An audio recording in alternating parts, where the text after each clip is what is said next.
ఈ దినం నువ్వు ఆరోగ్యంగా ఉన్నామంటే, నీ శరీరము పుష్కలంగా, ఏమంటే నీ శరీరంలో ఎలాంటి ముడతలు లేకుండా నీ శరీరము చక్కగా ఉందంటే కారణం ఎవరు అంటే ఆయనే. హల్లెలూయా. ఆయన ప్రతి విషయంలో ఆయన మనకు అండగా ఉండి తోడుగా ఉండి ఆయన మనం నడిపించేటువంటి వాడు. హల్లెలూయా. అతడే అండ, అతడే బండ, అతడే నాకేలేమో, అతడే నా శైలము, కొండల తాటు కనులెత్తుచున్నాడు, నాకు మెండైన సాయం ఎటు నుండి వచ్చును, సహాయమైన సహకారమైన యెహోవా వలనే కదా, యేసయ్య వలనే కదా. సహాయమైన సహకారమైన ఎవరంట? దేవుని వలననే నీకు. Praise the lord. హల్లెలూయా. ప్రభువునందు ప్రియమైనటువంటి వారలా, అందుకని నేను పాడాను కదా, ఎవరికి ఎవరు ఈ లోకంలో, చివరికి యేసే పరలోకములో. ధనమున్న ప్రాంతాల దగ్గరికి వస్తారు. ధనము నీకుంటే అందరూ వస్తారు, దరిద్రుడమైతే దరికెవ్వరు రారు. అందుకని ఎవరిని నమ్మినా ఫలితం లేదురా, యేసుని నమ్మితే మోక్షం ఉందిరా. ఎవరు నమ్మితే? యేసు. ఈ దినాల్లో మనము గుడ్డివారిగా మోసపోతాం. అయ్యా నేను పలానా వారిని నమ్మానయ్యా, వారు నమ్మి నడి సముద్రంలో ముంచేశారయ్యా, నేను అనవసరంగా నమ్మాను, నా జీవితం అంతా పాడైపోయింది అని మనం చాలా మంది అనుకుంటుంటాం.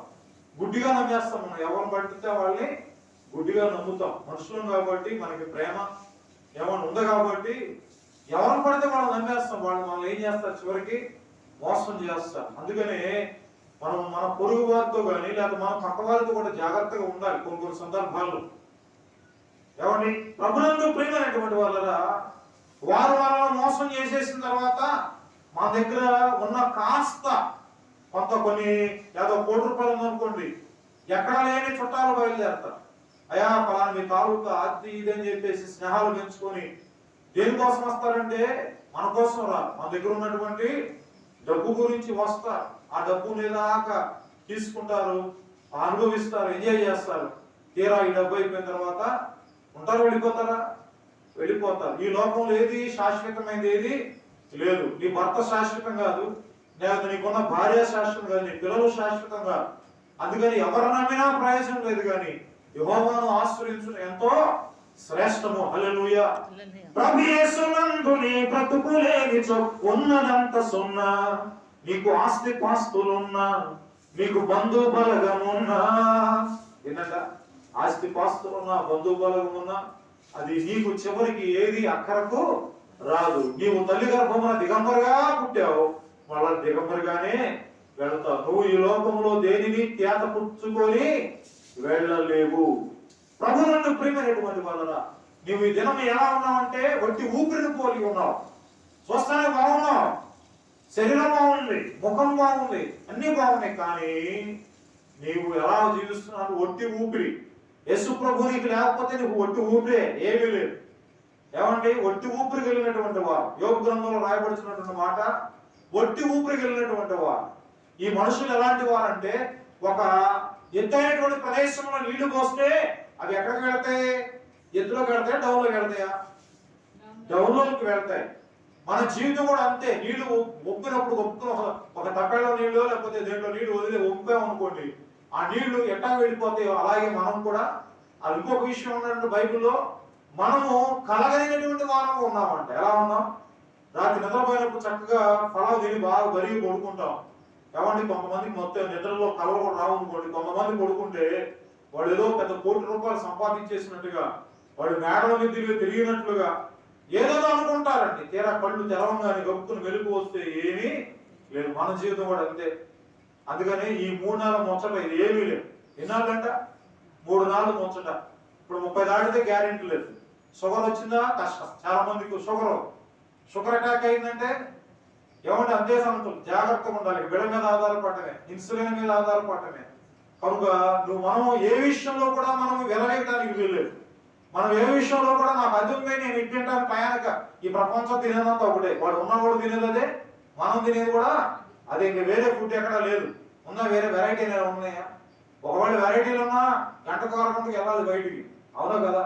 కనుక నీవు ప్రభువులో ఉంటే, అదే పౌలు భక్తుడు యేసు ప్రభువును మాదిరిగా తీసుకొని ఈ మొదటి అధ్యాయంలో ఆయన మాట్లాడుతున్నది ఏంటంటే, యేసు ప్రభు మొదటి అధ్యాయంలో ఎలా ఉన్నాడంటే, ఆ జీవన విధానంలో బ్రతుకుడు క్రీస్తు, చావైతే లాభం. పౌలు భక్తుడు కూడా ఆనందిస్తున్నాడు. కష్టం వచ్చినా శ్రమ వచ్చినా ఎప్పుడూ ఆనందిస్తూ ఉండాలి. మనం ఏడ్చినా ప్రయోజనము లేదు, మనం దుఃఖపడినా అది మనకి మనోవేదన, దానివల్ల లేనిపోని రోగాలు వస్తాయి. మనం భయపడాల్సిన పని లేదు. ఎవరి కుటుంబంలో ఏది జరిగినా అయా నీకు మహిమయ్యా, నీకే స్తోత్రం అని చెప్పేసి మనం దేవునికి కృతజ్ఞతాస్తుతులు చెల్లిస్తూ ఉండాలి. ఆయన వైపు మనం ప్రయాణం అవుతూ ఉండాలి. నిజంగా నీ జీవితం ఈ దినం ఎలా ఉంది? నీ ఒంటరిగా జీవిస్తున్నటువంటి ఆ సమయం వచ్చినప్పుడు నీ పరిస్థితి ఎలా ఉంటుందో ఒకసారి ఊహిస్తున్నావా? కనుక ఈ ఉదయకాల సమయంలో చూడండి, ఈ అధ్యాయంలో మొట్టమొదటిగా ఈ అధ్యాయంలో క్రీస్తు ఎలా ఉన్నాడంటే, క్రీస్తు ఎలా కనిపిస్తున్నాడంటే, పౌలు క్రీస్తు తన జీవితంలో జీవితముగా తీసుకున్నాడు. ఎవరు తీసుకున్నాడు? పౌలు క్రీస్తుని తన జీవితంగా. యేసు ప్రభు ఏ విధంగా జీవించాడో నిష్ఠగా జీవించాడు. కామ క్రోధ లోభ మోహ మదమత్సములు లేనటువంటి వాడు ప్రభు యేసు క్రీస్తు. ఆయన ఈ లోకాన్ని, పౌలు భక్తుడు లోకాన్ని పెంటతో ఎంచుతున్నాడు. ఈ లోకంలో ఏది లేదు, ఏది ఉపయోగపడేదిగా. ఇవన్నీ ఒకనొక సమయంలో గతించేటువంటివి.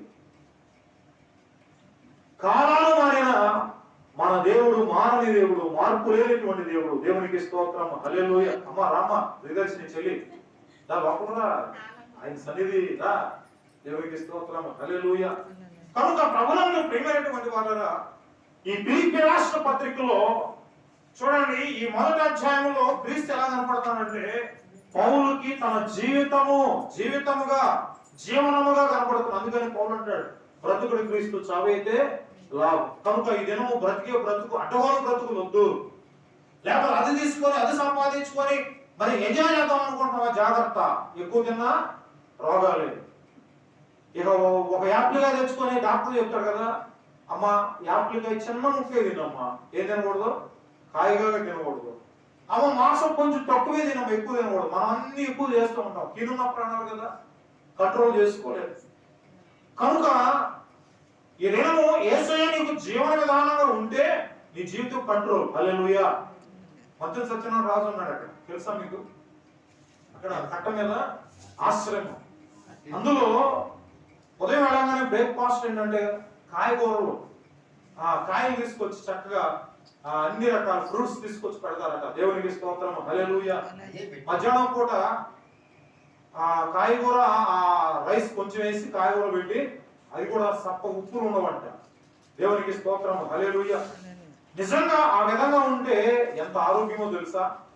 బైబిల్ గ్రంథంలో షడ్రకు మేషకు అబేద్నెగో దానియేలు నలుగురు, వారిని ఆ మంచి ప్రామాణిక కలిగినటువంటి వారిని తీసుకురమ్మన్నప్పుడు రాజు నెబుకద్నెజరు అందరితో పాటు వారు కూడా తీసుకొచ్చినప్పుడు అందరికీ చెప్తాడు రాజు, అందరూ చేయవలసింది ఏంటంటే ఒక 3 సంవత్సరాల వరకు ఒక నపుంసకుడిని పిలిపించుకొచ్చి, అనగా ఉదాహరణ కొద్దివాడు అంటారు చూసారా, ఆ నపుంసకుడిని పిలిపించుకొచ్చి వాళ్ళు చెప్పినటువంటి మాట ఏంటంటే, ఈ మొత్తం వీళ్ళందరూ నీ హ్యాండ్ ఓవర్ లో ఉండాలి, వీళ్ళందరూ మంచి ప్రాముణ్యతగా నువ్వు తయారు చేసి వారు కోరింది వారికి పెట్టి 3 సంవత్సరాల తర్వాత వారు నా దగ్గర తీసుకురామని చెప్పి రాజు చెప్తాడు.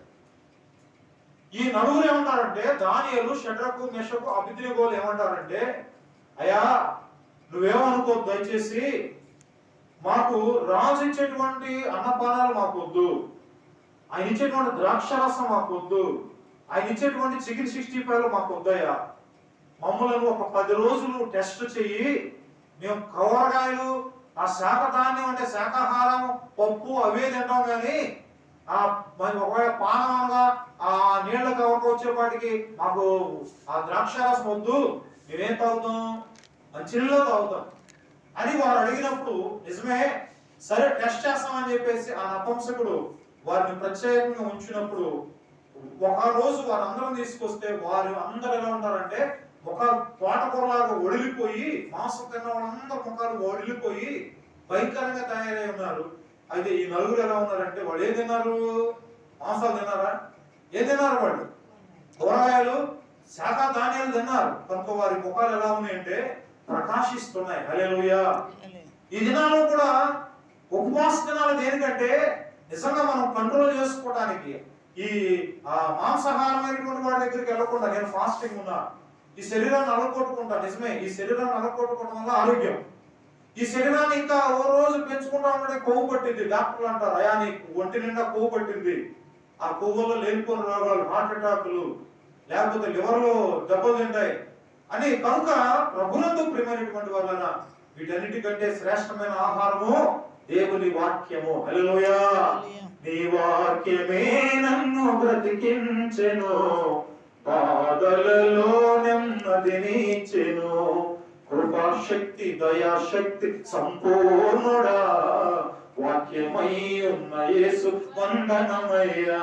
ఏమైనాడంట ఆయన? వాక్యమై ఉన్నాడు. నిజంగా చెప్తున్నాను, ఈ దినం ఏది మనిషికి బలం ఇచ్చేది చెప్పండి? శ్రేష్టమైనటువంటిది ఏంటి? వాక్యం, దేవుని వాక్యం.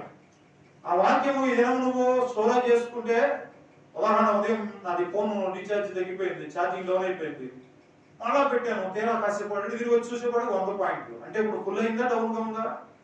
మనము కూడా రీఛార్జ్ చేయబడుతూ ఉండాలి. దేని చేత? దేవుని వాక్యము చేత. ఇందులో ఈ మొదటి అధ్యాయంలో కనబడేది ఏంటంటే, ఆయనను జీవనముగా తీసుకున్నాడు. బ్రతుకుడ క్రీస్తు, చావైతే లాభం. నేను ఇలాగే జీవిస్తా.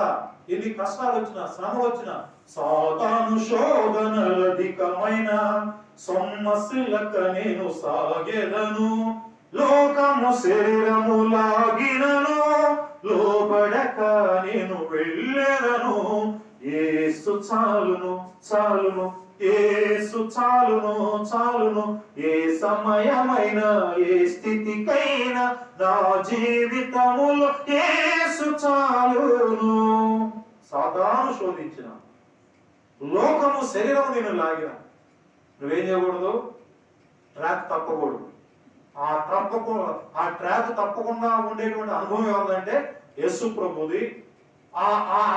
ఆయన రోల్ మోడల్ గా తీసుకున్నాడు. ఎవరైనా? అపోస్తలుడైనటువంటి పౌలు.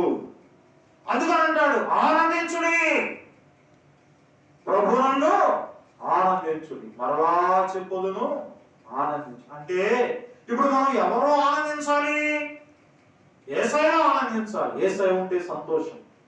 యేసయ్య నామములో శక్తి ఉన్నదయ్యా, శ్రీ యేసయ్య నామములో శక్తి ఉన్నదయ్యా.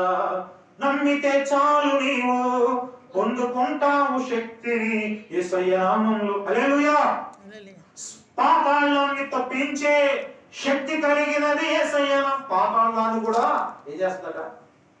ఆయనకు అసాధ్యమైనది ఏది లేదు. సమస్తమును చేయగలిగినటువంటి సమర్థుడు, బలమైన దేవుడు. బలమైన దేవుడవు, బలవంతుడవు నీవు, సౌమ్యములో నిరాకారం. పాట పలేవుడు.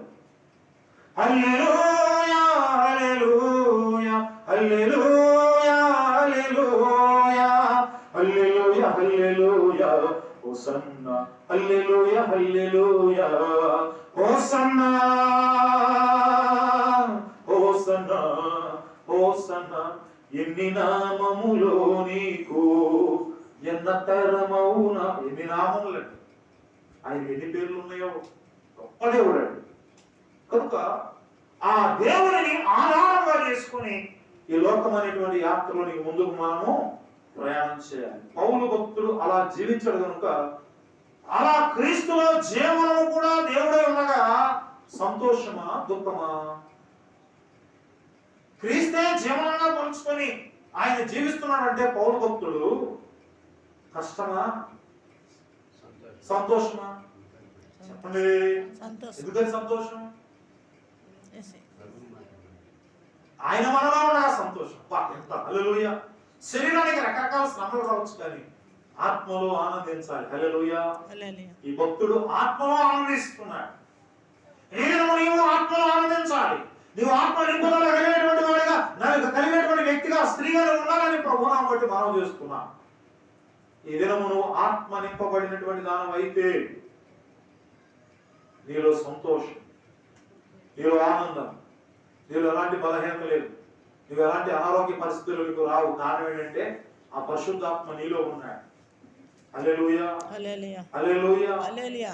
భీతి చెంది ఉండగా ధైర్యపరచినావే, అలసి సొలసి ఉండగా సేదీచినావే. హల్లెలూయా, హల్లెలూయా. భీతి చెందినప్పుడు, భీతి అంటే భయం కలిగినప్పుడు, ఏమని కలత చెందినప్పుడు ఆ పరిశుద్ధాత్మ మనం ఏం చేస్తాడంట? ఆదరిస్తున్నాడు. హల్లెలూయా, హల్లెలూయా. భీతి చెంది ఉండగా ధైర్యపరచినావే, అలసి సొలసి ఉండగా సేదీచినావే. మా పితరులు కాచింది నీవే, ప్రియ శిష్యులు సంధించినావే. నీ ఆత్మ మా ఊపిరి యేసయ్యా, నీ ఆత్మ మా ఊపిరి. ఆత్మ స్వచ్ఛములతో చేతునికే ఆరాధన. హల్లెలూయా. కనుక పౌలు భక్తుడు ఈ ఫిలిప్పీ రాసిన పత్రిక 1వ అధ్యాయంలో యేసు ప్రభువే జీవనాధారంగా తన బ్రతుకులో పెట్టుకుని ఆయన ముందుకు వెళ్తున్నాడు. కనుక ఆనందం, కనుక నేను ఆనందం కలిగి ఉన్నా. కారణం ఏంటంటే యేసయ్య నాలో ఉన్నాడు. ఇదేనా మీలో కూడా ఉంటే ఆనందమే. మరలా చెప్తున్నా బాబు, ఒకసారిగా ఎన్నిసార్లుగా మరలా చెప్పుతున్నావు, ఆనందించుడి. ఏం చేయాలంట? ఆనందించుడి. ఆనందించమంటే వాడు చచ్చిపోయాడు అనుకోండి, ఇంటికి వెళ్ళిపోయి నవ్వడం కాదు. ఏమండి, ఆ శవం దగ్గర అందరూ ఏడుస్తూ ఉంటే వాళ్ళందరూ ఏడుస్తున్నారని చెప్పి మనం ఏం చేయాలా? ఏడ్చేవాడితో ఏడవాలి, నవ్వేవాడితో నవ్వాలి. వాడు ఏడుతున్నాడు అని చెప్పేసి వాడి దగ్గరికి వెళ్ళి పలిగిలిచి నగా అనుకో, వాడు ఏం చేస్తాడు? 2 వీగుతాడు. ఏంట్రా మా నాన్న చచ్చిపోతే నీకు ఎంత ఎలా పొలం ఉందిరా అని చెప్పి ఎక్కుతాడు. అందుకే ప్రభు అంటాడు, ఈ పౌలు భక్తుడు అంటాడు, ఏమన్నా ఆనందించుడి. మరలా చెప్పుతున్నా, ఆనందించుడు. మరలా ఈ దినము ఆత్మ సమూహంతో చెప్పు మాట చెవిగలవాడు వినుగాక. ఆనందం ఎవరైతే యేసుక్రీస్తే ఆనందం. యేసుక్రీస్తులో ఉన్నవారు రక్షణలో ఆనందింతురు, నిత్య రక్షణలో ఆనందింతురు. ఎందుకనన్నా ఆనందిస్తారట? యేసయ్యలో ఉంటే పాపం ఉండదు, వారికి శాపం ఉండదు, తీర్పు ఉండదు, దేవుని ఉగ్రత ఉండదు. హల్లెలూయా, హల్లెలూయా. యేసుక్రీస్తులో ఉంటే నిజంగా ఈ సత్యాన్ని గ్రహిస్తే మనం ఇంటి దగ్గర కూర్చుంటాం, మందిరంలో కూర్చుంటాం. ఆలయంలో ప్రవేశించండి అందరూ, స్వాగతం సుస్వాగతం యేసునామంలో. ఎందుకని? నీ బ్రతుకులో పాపమ కలతల, నీ హృదయంలో బాధల కన్నీరా, నీ కన్నీరంతా తుడిచివేయు రాజు యేసు కోసం. ఆలయంలో ప్రవేశించండి అందరూ, స్వాగతం సుస్వాగతం యేసునామంలో. హల్లెలూయా, యేసునామములో స్వాగతం పలుకుతున్నాం. రండి, ఎక్కడ కూర్చోవద్దండి. ఇది నీకు మిక్కిలి అనుకూలమైన సమయం. నిన్ను బాగు చేయవాడు, నిన్ను బ్రతికించువాడు, నీకు ఆరోగ్యం ఇచ్చేవాడు ఎక్కడ ఉన్నాడంటే ఆయన సన్నిధిలో ఉన్నాడు. నిజంగా ఆయన ఆనందించేటువంటి వాడు తోటి వారికి, తోటి సహోదరులు కూడా చెప్తాడు, అయ్యా నేను ఆనందిస్తున్నా, మీరు కూడా. ఆనాడు సమరయ స్త్రీ ఆ యాకోబు బావి దగ్గరికి వచ్చినప్పుడు, ప్రభు కూడా ఆ సమయానికి వచ్చినప్పుడు ఆ సమరయ స్త్రీతో ప్రభు అంటాడు, అమ్మా నాకు దాహం ఉన్నప్పుడు, అయ్యా ఈ బావి ఎలా ఉంది? బాగా లోతుగా ఉన్నాయా?